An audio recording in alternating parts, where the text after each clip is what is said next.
집권 여당인 더불어민주당이 일찌감치 내는 총선 공천 룰을 정하고 선거 채비에 들어갔습니다. 물갈이까지는 아니어도 분위기를 쇄신토록 정치 신인에 유리한 룰을 만들었다고 밝혔습니다. 민주당은 전략 공천과 단수 공천을 최대한 배제하고 현역 의원도 경선을 하도록 했습니다. 현역 의원 평가 하위 20%는 20% 감점하고 공천 출마 경력이 없는 자엔 10에서 20% 가점합니다. 민주당은 내달 당원 플랫폼에서 권리당원을 대상으로 찬반 투표를 진행, 공천 룰을 확정합니다. 총선이 10개월 남았고 공천 룰도 윤곽을 드러내자 당 안팎에선 손익계산이 분주해졌습니다. 우선 현역들은 지난 총선 공천에서 논란이 된 컷오프가 없어진 것에 안도합니다.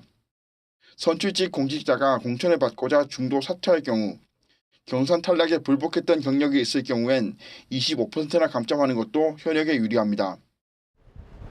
다만 민주당이 정치 신인의 유리한 공천으로 만든 건 세대 교체를 노린 것이란 말도 있습니다. 22대 총선에선 청와대와 내각 출신 인사들이 대거 공천을 받고 출마할 가능성이 커서입니다. 실제 윤영찬 전 청와대 국민소통수석은 경기도 성남시 중원구에서 출마를 준비 중입니다. 권혁기 전 춘추관장도 서울 용산구에서 출마를 노리고 있습니다. 이들은 정치 신인 가산점을 받고 출마할 가능성이 큽니다.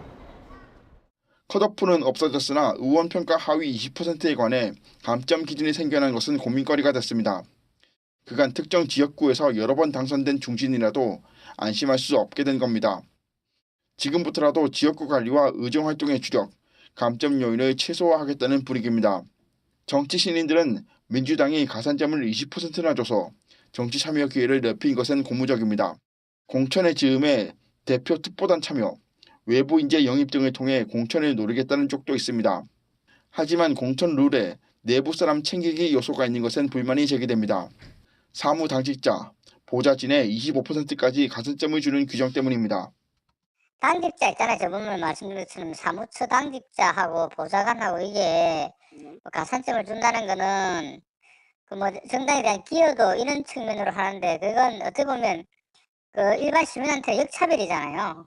제가 보기에는 이거는 지금 요즘 특히 그 개방형 열린 정당 체제는 좀 안 맞다. 특히 경선을 국민 참여 방식으로 치르고 선거인단을 권리당원 50%와 국민안심번호 선거인단 50%로 구성키로 한 것은 저마다 셈법이 다릅니다.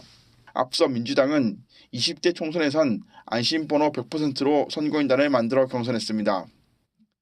정치 신인들은 현역들이 지역위원장을 겸하며 지역군의 인지도와 조직력에서 앞서기 때문에 권리당원을 확보하기 더 쉽다고 주장합니다.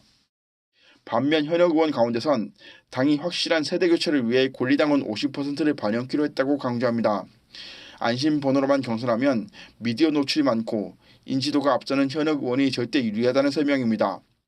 권리당원은 당 기여도와 의정활동 등을 평가하는 경향이 많기 때문에 정치 신인이 당원들로부터 쇠몰이를 할 경우 경선 통과를 장담할 수 없다는 겁니다. 뉴스토마토 최병호입니다.